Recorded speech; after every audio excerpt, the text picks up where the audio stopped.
Now, if I ask you, how many of us here have already seen the movie Son of God? Come on, just raise your hand. Those who have already seen the movie Son of God? Right? Almost half have seen the movie. I know that we have different reactions, especially those who watch the television series on History Channel. It's almost like an extended version of that series, the Bible. And I was kind of, obviously because we know the story, kind of frustrated in some of the portions there because supposedly the movie was based on the Gospel of John. In fact, the opening scene of the movie, you have the Apostle John on the island of Patmos, already very old because he was banished in this island until he died. And he's narrating as to what transpired. And so supposedly this is the Gospel of John. But I'm sure you've noticed it, that some of the things that they portrayed were not found in the Gospel of John. And you would see those glaring difference in the way they portrayed some of the scenes, like the raising of Lazarus from the dead is not in the Gospel of John version. And the Lord Jesus Christ did not go inside the cave. Instead, He called forth Lazarus to come out. And so again, that's kind of different.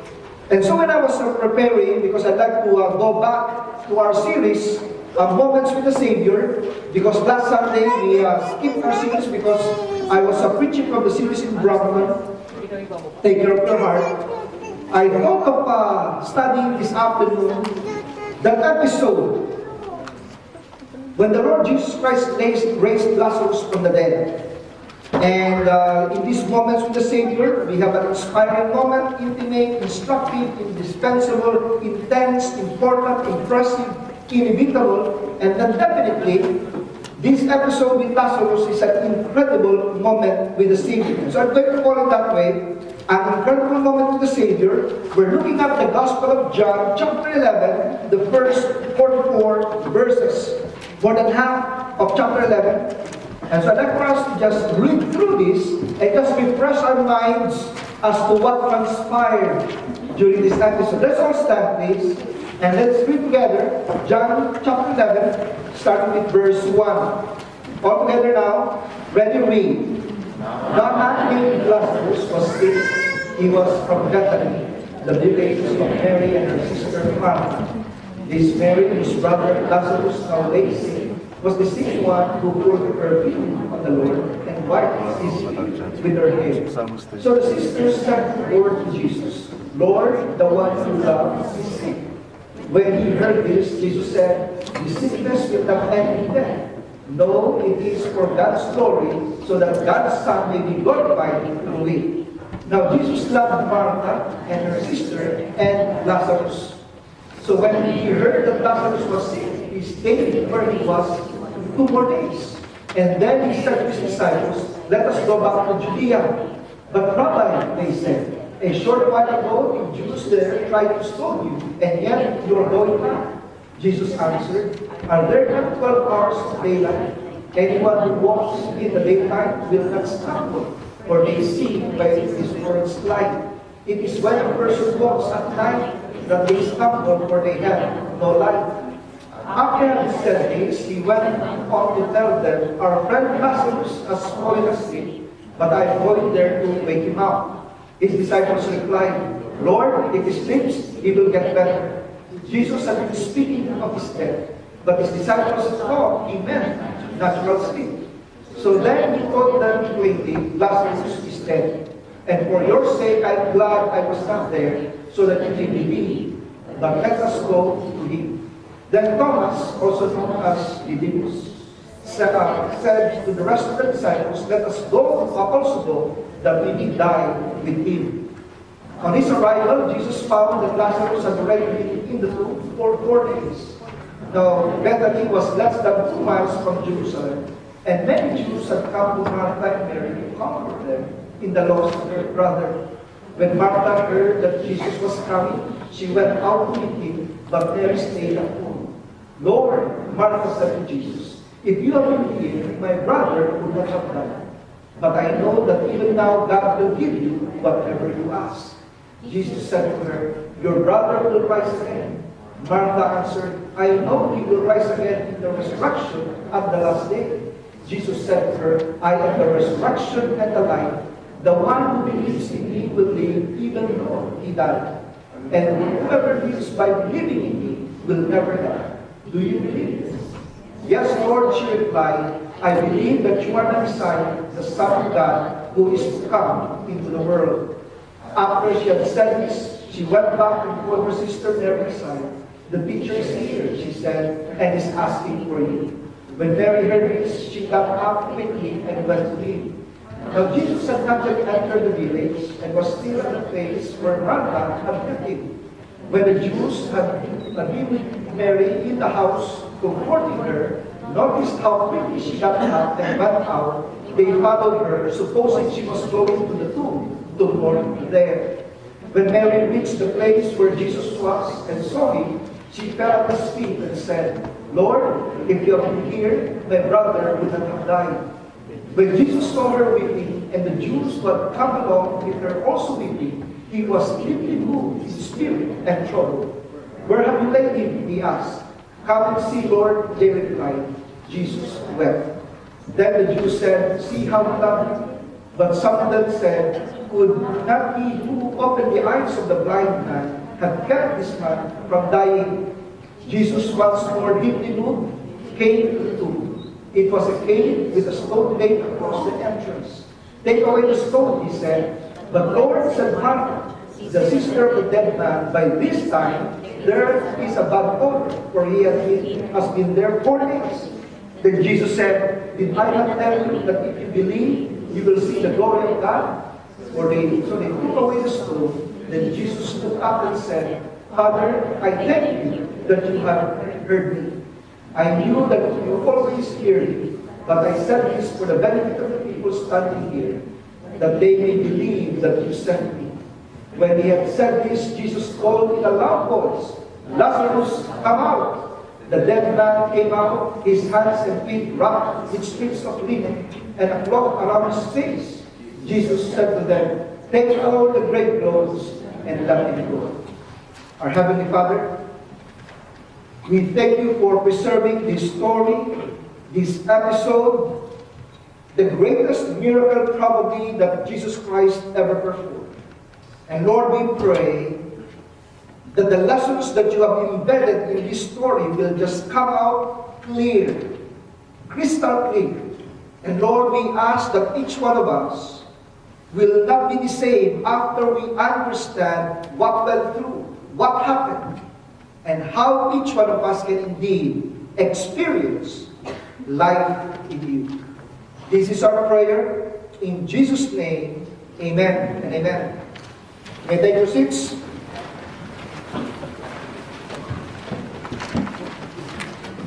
Now, John the Apostle was the last disciple, the last apostle to die.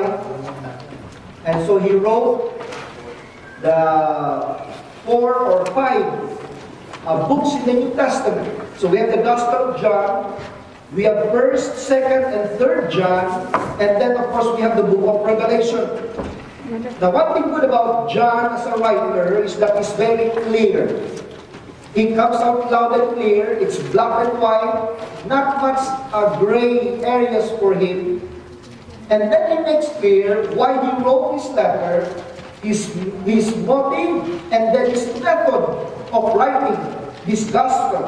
And so we find here in John chapter 20, 30 to 31, John wrote these words. He said, Jesus did many other miraculous signs in the presence of his disciples, which are not recorded in this book. But these are written that you may believe that Jesus is the Christ, the Son of God, and that by believing you may have life in his name. That means, friends, that his motive, his purpose in writing the gospel is that people who will read his gospel will believe that Jesus is the Messiah. Jesus is the Christ, the anointed one. And that by believing, they may have life in His name. So that's His motive. Now what is His method? I think I need a glass of water. So what is His method? Well, He said here that Jesus did many other miraculous signs in the presence of His disciples which are not recorded in this book. And then He said, but these are written. Thank you very much.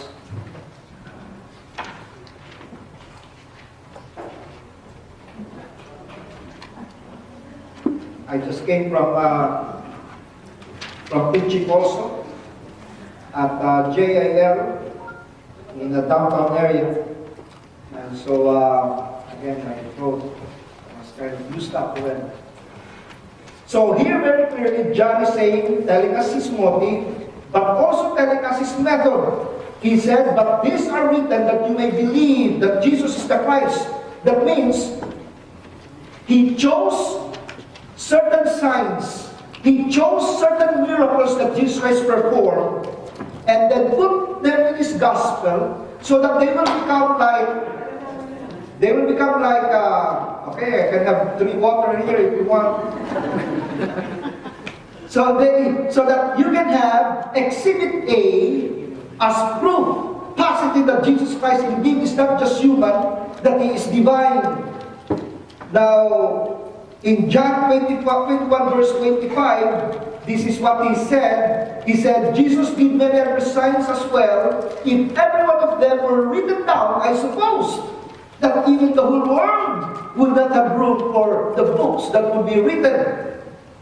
Now that's interesting. Can you imagine? I suppose that even the whole world would not have room for the books that sobra naman. Well, friends, this is a style of writing. This is a literary style, a figurative language. When he said, I suppose that even the whole world would not have room, it's an exaggeration. This is what you call a hyperbole. A hyperbole, of course, is an exaggeration just to give an impact to the readers. But what is clearly written here is that John is saying that he has chosen some signs that Jesus Christ performed, some miracles, He included them in His gospel. Now, I would imagine that if John's intention is to convince people that Jesus is the Messiah, I would imagine that he would write as many miracles that Jesus Christ performed. You know, so just so that people will be really convinced. But you know what is interesting? Is that out of the 37 miracles that Jesus Christ performed, recorded in the 4 Gospels, out of the 37, John recorded only 7. He only included 7 miracles in his Gospel. Some more.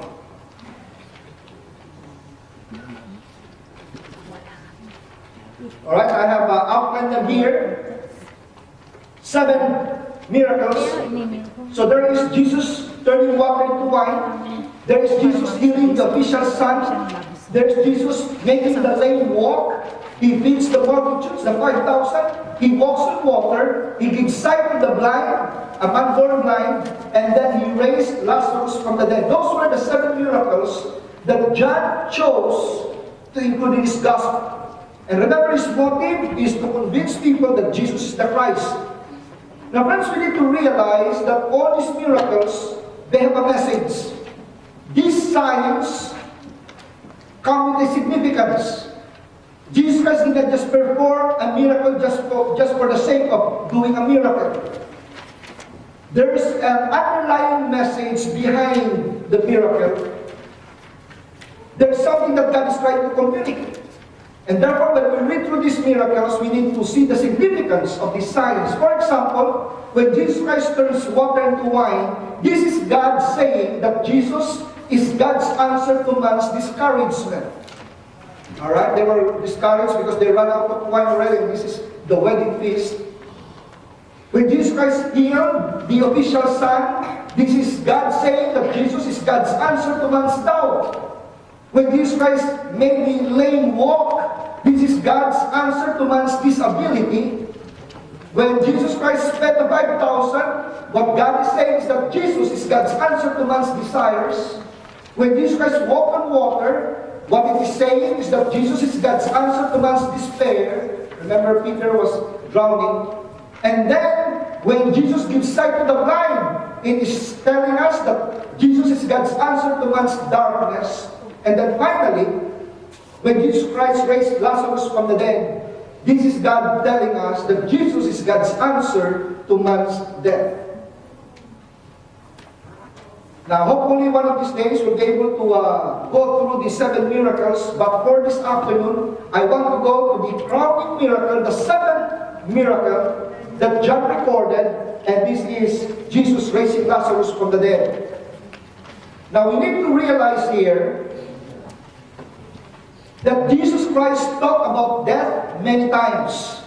I mean, death is clouded in mystery. We really do not know what happens after we die.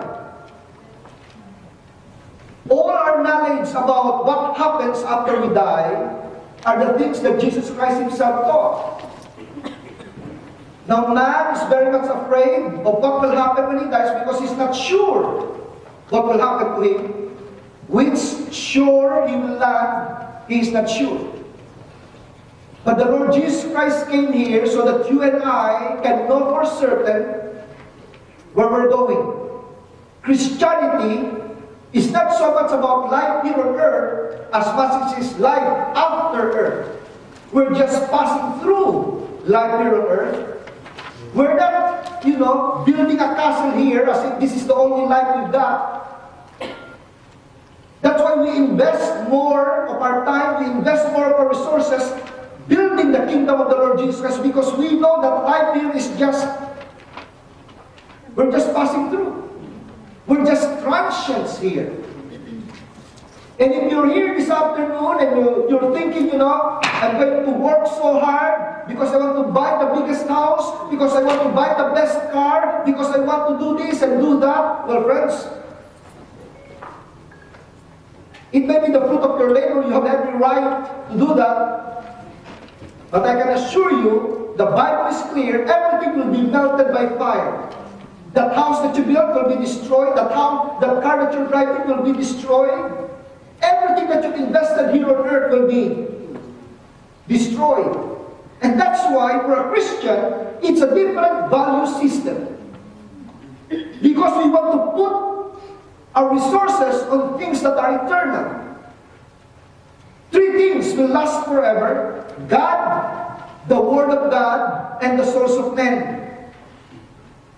And so the Lord Jesus Christ said, for all those who put their trust in Him, He gave this promise. He said in John chapter 10 verse 10, I have come that you might have life and have it